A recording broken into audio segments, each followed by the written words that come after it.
Assalamualaikum warahmatullahi wabarakatuh. Selamat pagi adik-adikku dimanapun Anda berada. Semoga sehat selalu ya. Kali ini Bapak akan mengajarkan paket A dengan modul IPS ya, IPS sejarah ya. Oke, kita akan membahas tentang jalan menuju proklamasi ya. Oke, sejarah kemerdekaan Indonesia. Nah, Belanda menjajah Indonesia selama 350 tahun. Nah, selama kurun waktu itu kedudukan Belanda di Indonesia sempat digantikan oleh Inggris yang menjajah Indonesia selama 5 tahun untuk kemudian beralih ke Belanda lagi. Oke, bangsa Indonesia cukup lama menjadi budak di negeri sendiri. Nah, perlawanan demi perlawanan telah dilakukan dengan menggunakan senjata, tetapi belum berhasil mengusir penjajah Belanda dari tanah air Indonesia. Pada akhirnya perlawanan tidak hanya dilakukan dengan menggunakan kekuatan bersenjata, tetapi juga melakukan melalui organisasi-organisasi bergerak di bidang sosial budaya, ekonomi, dan politik. Oke, masa pendudukan Belanda di Indonesia berakhir dengan masuknya Jepang ke tanah air, yang diawali dengan rentetan kemenangan Jepang dalam Perang Pasifik. Nah,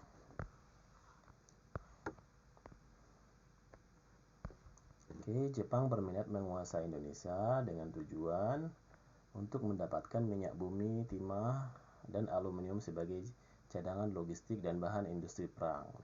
Persediaan minyak di Indonesia diperkirakan dapat mencukupi kebutuhan Jepang selama Perang Pasifik. Oke. Pada Januari 1942, Jepang mendarat di Indonesia dan memasuki Indonesia melalui Ambon, menguasai seluruh Maluku. Oke. Pada tanggal 1 Maret 1942, pasukan Jepang di bawah pimpinan Jenderal Imamura mendarat di Jawa, dan pada tanggal 5 Maret 1942 Batavia, sekarang atau Jakarta, jatuh ke tangan Jepang. Oke, lanjut lagi ya. Kedatangan Jepang sebagai saudara tua disambut baik dan penuh harapan oleh bangsa Indonesia yang sudah berpuluh-puluh tahun mengalami penjajahan. Nah, oke. Jepang itu masuk ke Indonesia adalah dengan cara tipu daya ya, berpura-pura menjadi partnernya Indonesia gitu, seolah-olah mendukung Indonesia gitu. Padahal kenyataannya adalah dia dengan diam-diam memanfaatkan Indonesia ya. Oke. Jepang masuk ke Indonesia dengan cara tipu daya. Jepang menjadikan keberhasilan pada Perang Pasifik sebagai alasan kedatangannya ke Indonesia agar dapat diterima. Nah, oleh karena itu setibanya di Indonesia, Jepang berusaha mengambil simpati bangsa Indonesia. Nah, dengan melakukan propaganda untuk mendapat dukungan rakyat Indonesia dengan berbagai cara, antara lain nih, mengganti semua hal yang menggunakan bahasa Belanda dengan bahasa Indonesia. Nah, memperdengarkan lagu Indonesia Raya dan memutar lagu-lagu Jepang berbahasa Indonesia di radio. Terus mengizinkan bendera merah putih berkibar. Ini harap dibaca ya, Dek. Ini nanti masuk di soal berikutnya di halaman terakhir. Oke. Terus kita lanjut ke peristiwa tanggal 7 September 1944. Pada akhir tahun 1944, Jepang terus-menerus menderita kekalahan pada Perang Asia Pasifik dan kedudukannya terdesak oleh Amerika Serikat dan sekutunya. Nah, oke. Terus pada tanggal 6 dan 9 Agustus 1945, dua kota di Jepang dibom atom oleh pasukan Amerika Serikat. Nah, yang pertama adalah pada tanggal 6 Agustus 1945 pukul 8.15 waktu setempat, kota Hiroshima hancur lebur. Nah, kemudian disusul lagi pada 9 Agustus 1945, kota Nagasaki menyusul menjadi luluh lantak karena serangan bom dari Amerika Serikat. Terus pengeboman kota Hiroshima dan Nagasaki membuat Jepang kalah dan menyerah kepada sekutu. Nah, Jepang mengundang sejumlah tokoh Indonesia untuk pergi ke Dalat, Saigon yang merupakan salah satu pusat tentara Jepang. Yaitu ada Insinyur Soekarno dan Dr. Andes Muhammad Hatta. Yang ketiga adalah Dr. Rajimana Widyo Diningrat. Nah, Tujuan pemanggilan ketiga tokoh tersebut adalah untuk melantik Soekarno sebagai Ketua PPKI dan Muhammad Hatta sebagai Wakil PPKI. Nah, acara pelantikan berlangsung pada tanggal 12 Agustus 1945. Pada kesempatan itu Jepang memberitahukan kepada ketiga tokoh tersebut bahwa Jepang akan memberikan kemerdekaan Indonesia pada 24 Agustus 1945.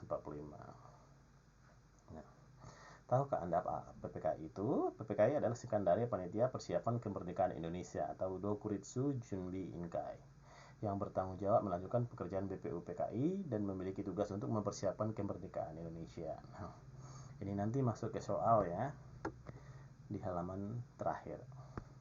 Ini nanti ada soalnya, jadi siapin, dibaca, dipahami ya. Nanti ada soal tentang ini. Oke. Peristiwa tanggal 16 Agustus 1945. Nah, pada tanggal 15 Agustus 1945, Kaisar Hirohito menyampaikan pidato radio di hadapan rakyat bahwa Jepang telah menyerah kepada sekutunya. Nah, kabar menyerahnya Jepang di tangan sekutu menyebar melalui berbagai siaran radio. Nah, tokoh pemuda Indonesia tidak terima apabila Indonesia memperoleh kemerdekaan karena pemberian pemerintah Jepang. Nah, intinya adalah, maksudnya adalah gini, Indonesia tidak mau, maksudnya merdeka karena belas kasihan dari atau pemberian dari orang Jepang gitu. Jadi kita ingin merdeka adalah dengan usaha kita sendiri gitu. Jadi kita mempercepat pembentukan proklamasi ya, dan mendesak Soekarno-Hatta untuk memproklamasikan kemerdekaan. Nah, jadi nggak harus menunggu sampai tanggal 24 Agustus 1945 gitu.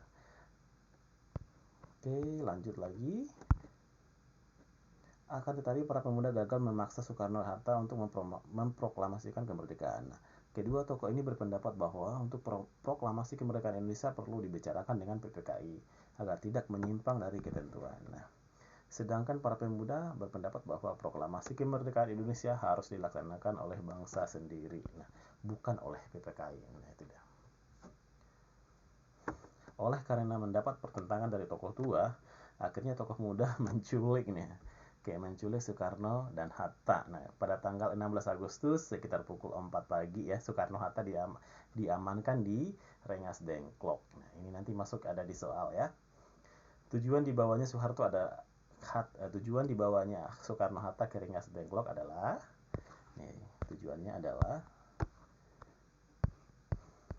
1.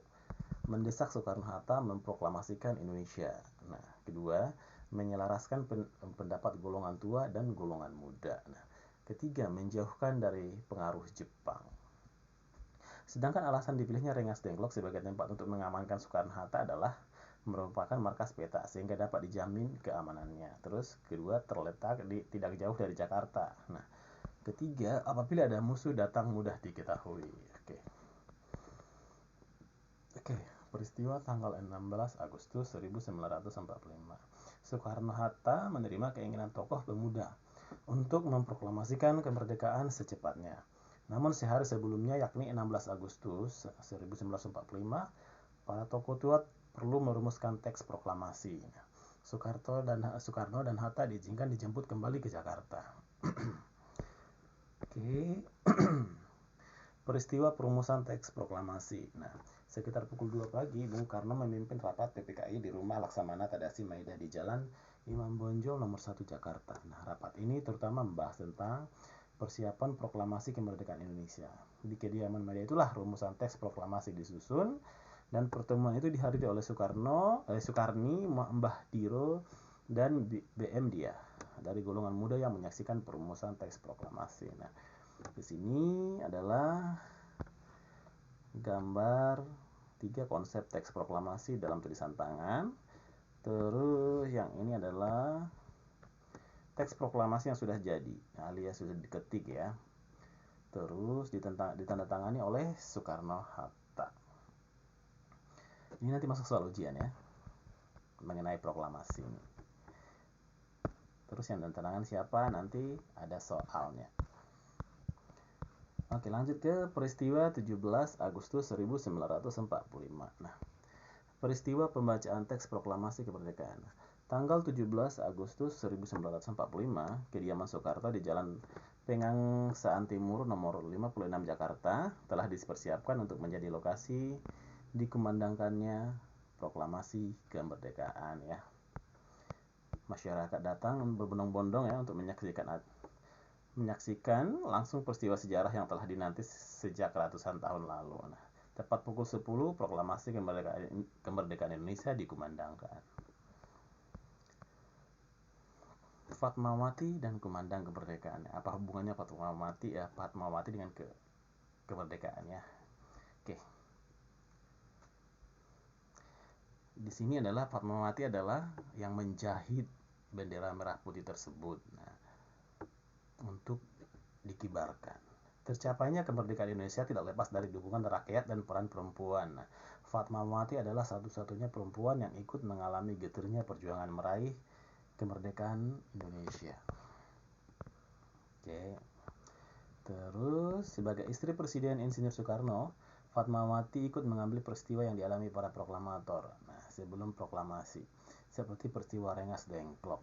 Nah, dengan tegar dan sabar, Fatmawati terus mendampingi dan memberikan semangat kekuatan bagi Insinyur Soekarno dalam menghadapi banyaknya tekanan. Dengan demikian, semangat yang dimiliki Presiden Soekarno dapat membakar rasa kecintaan rakyat Indonesia terhadap bangsa ini dan dapat dirasakan hingga saat ini.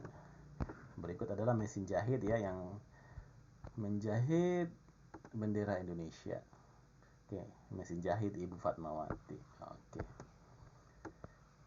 Berikut adalah gambar beliau ya, Ibu Fatmawati. Nah, ini dia.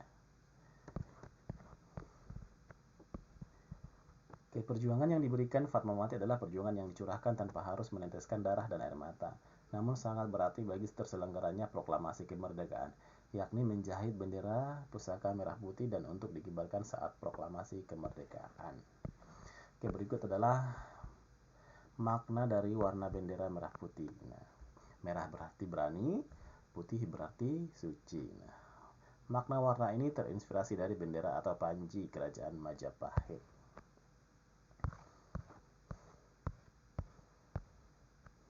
Oke, sudah selesai ya. Itu dulu ya, tentang sejarah proklamasi Indonesia ya. Nah, di sini ada soal-soal. Nah, ini adalah soal-soal yang tadi untuk adik-adik yang tatap muka sudah kita bahas bareng-bareng ya.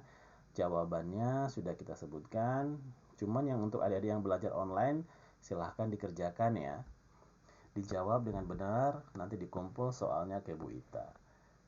Nanti kita akan berikan nilai untuk adik-adik yang jawabannya benar ataupun salah ya. Nanti kita perbaiki.